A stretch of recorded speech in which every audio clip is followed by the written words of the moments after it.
sebelum itu perkenalkan, nama saya Ramadhani Aulia Pasha. Saya Amira Benarazak. Saya Tengah Sekiladi. Saya Indira Misa Safitri. Saya Rida Tusra Maulida. Saya Subiatun Nurfusia. Ayo kita nonton videonya.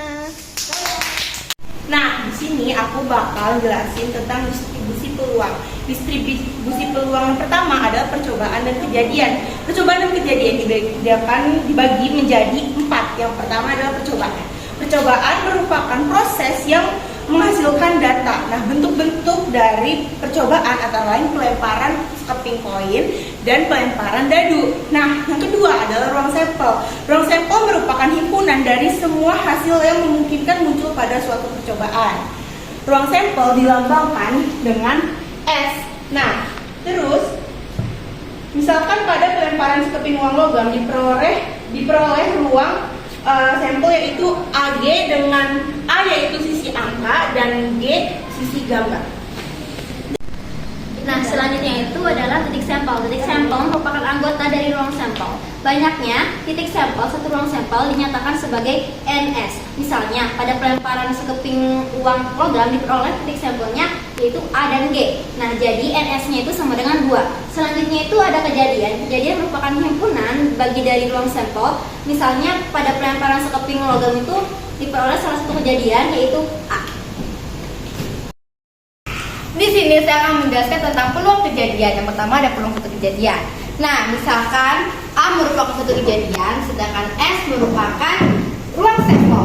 Peluang kejadian A didefinisikan sebagai berikut. Rumusnya PA sama dengan NA bagi NS. Keterangannya PA sama dengan peluang kejadian A NS banyaknya anggota S, sedangkan NA banyaknya anggota A.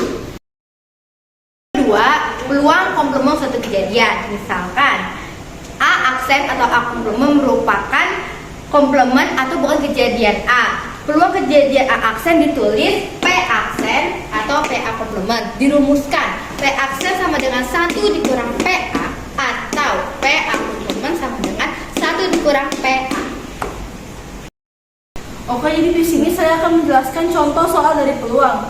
Yang pertama ada contoh soalnya, terdapat sebuah dadu yang dilempar 1 kali. Berapa peluang munculnya mata dadu? 5. Nah, jadi peluangnya yaitu kan kita ketahui dadu itu memiliki 6 sisi ya, atau sama dengan juga 6 angka. Nah, berarti NS-nya itu sama dengan 6. Nah, NA-nya itu A itu sama dengan munculnya mata dadu yang kelima. Nah, munculnya mata dadu yang kelima hanyalah 1 kali. Jadi sama dengan jadi PA sama dengan NA bagi 5 yaitu NA-nya 1, NS-nya 6. Jadi jawabannya 1/6. Selanjutnya ada contoh soal yang kedua. Nah, contoh soal yang kedua yaitu Rida memiliki 2 buah koin Rp1.000. Lalu melempar kedua koin tersebut secara bersamaan.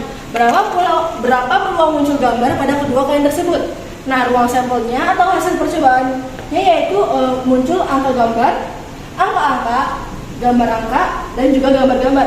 Jadi total dari sampelnya itu ada 4 kali. Nah, banyak titik sampel yang memunculkan gambar di kedua koin tersebut hanyalah ada 1. Nah, jadi hasilnya peluang sama dengan NA dibagi NS sama dengan 1/4. Selanjutnya saya akan menjelaskan peluang kejadian majemuk. Ada 2 notasi yang bisa kita gunakan untuk mengombinasikan 2 kejadian atau lebih. Yang pertama ada notasi ini yang disebut juga sebagai irisan. Dalam logika matematika disebut sebagai konjungsi atau operasi dan. Selanjutnya ada notasi ini yang disebut dengan gabungan. Dalam logika matematika disebut dengan disjungsi atau operasi atau. Selanjutnya saya akan menjelaskan peluang kejadian saling lepas. Misalkan A dan B adalah 2 kejadian yang berada dalam ruang sampel S. 2 kejadian A dan B dikatakan saling lepas jika kejadian A dan B tidak terjadi secara bersama-sama. Jika demikian, berlaku rumus peluang kejadian A atau B sama dengan peluang kejadian A ditambah peluang kejadian B. Dan berikut ini adalah diagram Venn-nya. Yang kedua adalah peluang kejadian tidak saling lepas.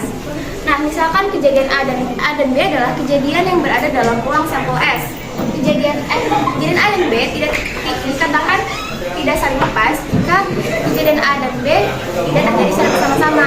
Jika demikian, berlaku rumus peluang kejadian A atau B sama dengan peluang kejadian A ditambah peluang kejadian B dikurangi peluang kejadian A dan B. Dan berikut ini adalah diagram Venn. Nah, jadi di sini ada contoh soal lagi. Dalam sebuah kotak terdapat 30 buah yang diberi nomor 1 sampai 30. Dari kotak tersebut diambil sebuah bola secara acak. Temukan peluang terambil bola nomor kelipatan 5 atau 7. Nah, cara mengerjakannya adalah pertama-tama kita dulu diketahuinya A atau kelipatan 5, yaitu kita tulis kelipatan 5-nya 5, 10, 15, 20, 25, 30. Nah, kenapa sampai 30? Karena di sini di soal dikasih tahu hanya ada 30 buah, maka batas kelipatan 5-nya sampai 30 saja. Nah, di sini kita tulis NA-nya atau kelipatan 5-nya ada 1, 2, 3, 4, 5, 6, ada 6, maka di sini kita tulis 6. Lalu kita tulis NS-nya ada 30. NS itu jumlah bolanya ada 30 buah. Nah, selanjutnya kita cari D-nya, NB-nya. NB itu kita tulis kelipatan 7, yaitu 7, 14, 21, 28, dan diketahui NB-nya ada 4.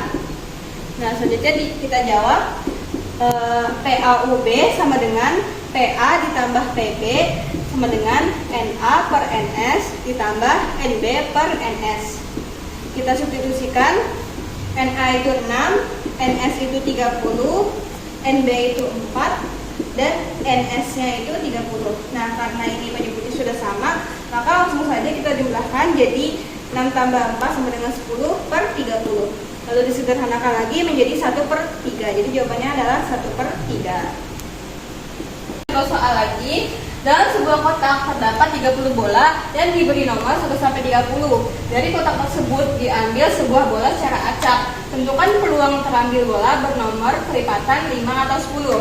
Nah, pertama-tama kita tulis dulu diketahuinya. Kita tulis A itu sebagai kelipatan 5-nya. Jadi kita tulis kelipatan 5, 10, 15, 20, 25, dan 30. Lalu kita tulis B-nya itu sebagai kelipatan 10, yaitu 10, 20, dan 30. Lalu kita tulis A dan B-nya, yaitu 10, 20, 30. Kenapa? Karena di sini A dan B itu merupakan gabungan dari anggota A dan B, namun yang sama, anggotanya itu sama. Jadi yang sama itu 10, 20, dan 30. Nah, terus kita tulis NA-nya itu dari sini 1, 2, 3, 4, 5, 6 ada 6. Lalu NB-nya ada 3 dan NS-nya itu ada di soal, yaitu ada 30. Lalu NA dan B-nya itu 3.